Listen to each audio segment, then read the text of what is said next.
Kemi arritur te fjala e Allahut Madhëruar në lidhje me djemt kur thot wa idh i'tazaltumuhum wa ma ya'buduna illa Allah. Tani që ju u distancuat nga populli juaj dhe nga ajo që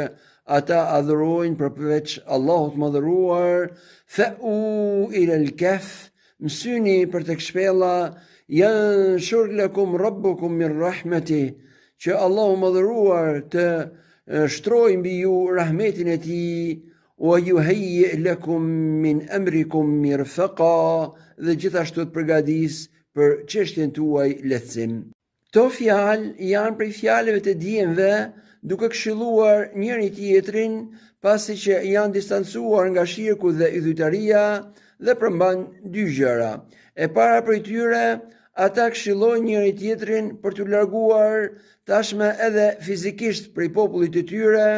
dhe kjo për faktin se mushriket janë armiqtë e besimtarëve, siç ka thënë Allahu Madhëruar, la yarqubuna fi mu'minin illan wala dhimma. Ata mushriket nuk respektojnë në lidhje me besimtarin as lidhje farefisnore dhe as besë, që do të thotë se atyre nuk udhimset besimtari edhe në rast se kanë mes tyre dhe atij lidhje farefisnore, dhe gjithashtu edhe në rast se ka mes tyre dhe atij ndonjë besë, nuk e kanë për të madhe për ta shkelur atë pra në lidhje me të. Dhe kjo është pikërisht ajo që ka ndodhur me profetin ton sallallahu alaihi wasallam në Mekë, kur ai dhe shokët e tij u detyruan disa herë të dalin nga Mekë, dhe së fundi edhe profeti sallallahu alaihi wasallam u largua dhe emigroi për në Medinë. Dhe kjo është pikërisht ajo që mendohet këtë ndodhur edhe me djemt, sepse ata kur u ndjen të friksuar, lindi ideja për të strohuar në atë shpellë, dhe këtë gjithashtu tregon edhe fakti se kur ata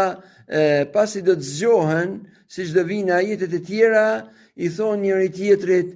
le të zbrez dikush prej nesh për të marrë diçka ose për të sjell ushqim nga qyteti, ama duke patur kujdes që mos të njihet nga njerëzit. E dyta, ajo që shihet gjithashtu nga fjalët e djemve, është se ata këshillojnë njëri tjetrin për durim,